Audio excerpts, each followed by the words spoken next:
Semifinal में फोगाट ने Ukraine की लिवाच को 7-5 से हराया था। उन्होंने 82 मैचेस लिए हैं और उनमें से उनको कभी हार नहीं मिला और समझ नहीं आ रहा है कि रात भर में ऐसा क्या हुआ कि वो ओवरवेट की वजह से डिस्क्वालीफाई हो गई हैं। हमारा सिल्वर मेडल तो पक्का था और हमें तो पूरा आस था कि आज हमारे झोली में एक तो इंडिया के पास एक गोल्ड मेडल तो आएगा ही आएगा। कल तक तो उनका वेट ठीक था, तो अब आज अचानक से क्या हो गया। हेलो गाइज, नमस्ते, मैं रिजू। तो अभी ओलंपिक से एक न्यूज आ रही है कि जिसपे हमारी नजरें टिकी हुई थी, विनेश फोगाट गोल्ड मेडल के लिए उन्हें डिस्क्वालीफाई कर दिया गया है।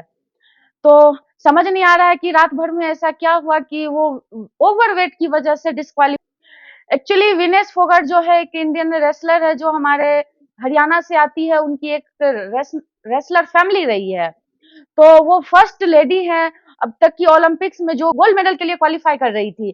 अगर वो आज उनका मैच होना था और अगर आज वो मैच हार भी जाती तो भी हमारा सिल्वर मेडल तो पक्का था, लेकिन अब उनके डिस्क्वालीफाई हो जाने से अब हमें कोई भी मेडल नहीं मिलेगा।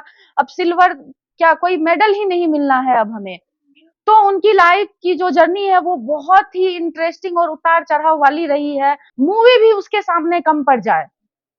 वो एक रेसलर फैमिली से रही है। वो 2016 में बाहर हो गई, उन्होंने प्रोटेस्ट किया, सड़कों पे खींचा गया, चोट से फिर बाहर हो गई, फिर ड्रॉप हो गई, फिर उनका इतना अच्छा कमबैक। उनकी जो मैच हुई है वो गुजमान से हुई है जो क्यूबा की है और 5-0 से उन्होंने हराया है। वो 50 केजी की कैटेगरी से खेलती हैं वो, तो 5-0 से उन्होंने गुजमान को हराया है जो उनके मीन्स उनके आसपास भी नहीं थी वो। और उन्होंने क्वार्टर फाइनल में सुसाकी है जापान की, वो उनका एक लेवल ही अलग है। और उनको विनेश फोगाट ने क्वार्टर फाइनल में 3-2 से हराया है। उनका लेवल सुसाकी का इसलिए बहुत ही ऊपर इसलिए बोला जा रहा था क्योंकि वो 14 साल में एक भी मैच नहीं हारी है। एक भी उनका जो है, उन्होंने 82 मैचेस लिए हैं और उनमें से उनको कभी हार नहीं मिला और है और उन्हें फोगाट ने हराया है। तो इसलिए बोला जा रहा था कि गोल्ड मेडल, और हमें तो पूरा आस था कि आज हमारे झोली में एक तो इंडिया के पास एक गोल्ड मेडल तो आएगा ही आएगा। और इनफैक्ट सेमीफाइनल में भी, और ये दोनों मैच तो कल ही हुए थे, सेमीफाइनल और क्वार्टर फाइनल। सेमीफाइनल में फोगाट ने यूक्रेन की लिवाच को 7-5 से हराया था, तो ये भी एक बेहतरीन जो मैच हुआ था। तो कल तक तो उनकी दोनों मैच हुई और कल तक तो उनका वेट ठीक था, तो अब आज अचानक से क्या हो गया। एक ऑफिशियल नोट आता है जिसमें ये मैसेज है कि विनेश फोगाट की जो 50 केजी से कुछ ग्राम वेट ज्यादा होने की वजह से उनको डिस्क्वालीफाई कर दिया गया है। ऐसा क्या हो रहा है कि रात भर में कुछ ग्राम वेट ज्यादा हो जा रहे हैं और उसकी वजह से डिस्क्वालीफाई हो रहा है। और वो एक रेसलर फैमिली से आती है, उन्हें तो पता है। तो ये किसकी गलती है और किसकी वजह से ये हो रहा है। और कल का मैच उन्होंने खेला है और जीता है, तो कल तक तो उनका वेट एकदम ही सही था। अब इनसे क्या होना है, अब उनको जो आज उनका फाइनल होने वाला था वो फाइनल यूएसए की सारा से होने वाला था। और अगर हम दोनों का कंपैरिजन करें तो विनेश फोगाट सारा से वे बेटर हैं उनके रिकॉर्ड्स पे अगर देखा जाए तो। अब चूंकि विनेश फोगाट ओलंपिक से डिस्क्वालीफाई कर गई है तो सारा ऑटोमेटिकली बिना मैच खेले ही उनको गोल्ड मेडल मिल जाएगा।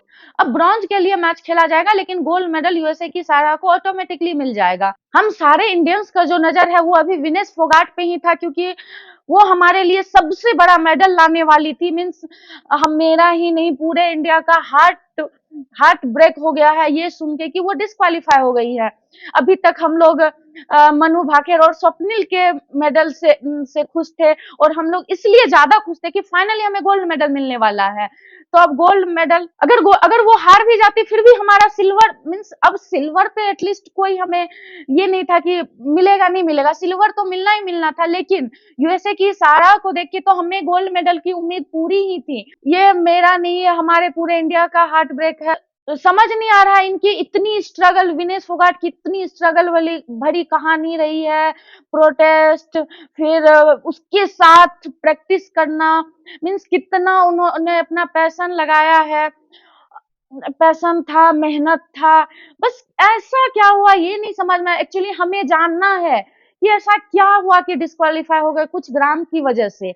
और एक्चुअली यहाँ पे एक रूल भी है कि 15 मिनट्स का टाइम होता है, आप उसमें कितनी बार भी वेट चेक कर सकते हैं, लेकिन उस 15 मिनट्स के टाइम में आपका जो वो वेट है, आप जिस कैटेगरी के लिए खेलते हो वो वेट रहना मीन्स जरूरी है। तो खैर अब हम लोग वेट करेंगे। और जो ऑफिशियल नोट आया है उसमें ये भी बोला गया है कि उनकी प्राइवेसी का ध्यान रखा जाए, और अभी उनसे कुछ मीन्स कि हाँ अब मे बी अब वो इंडिया आएगी तभी हमें पता चल पाएगा कि क्या हुआ है। अब कहीं कहीं से तो न्यूज ये भी आ रही है कि उन्हें पेरिस के हॉस्पिटल में भर्ती कराया गया है। मीन्स पता नहीं क्या हो रहा है। हम लोग एक गोल्ड मेडल के आस में थे, तो अब जो हमारी नजरें ओलंपिक्स में रहेगी वो हमारे सबसे बड़े सुपरस्टार नीरज चोपड़ा के जेवलिन थ्रो पे रहेगी, जो कल है वो ऑसम है। कल उन्होंने पहले ही थ्रो में 89 पॉइंट कुछ का उनका जो था उन्होंने पहले ही थ्रो में किया है। तो hope for the best. And India hockey team कल मैच हार गई है, तो अब वो ब्रोंज के लिए अब वो मैच खेलेगी, तो फिर देखते हैं। Hope for the next medal. और बस अच्छा हो कुछ अब इतने बुरे खबर के बीच में अब कुछ अच्छी न्यूज आ जाए, तो होप फॉर द बेस्ट।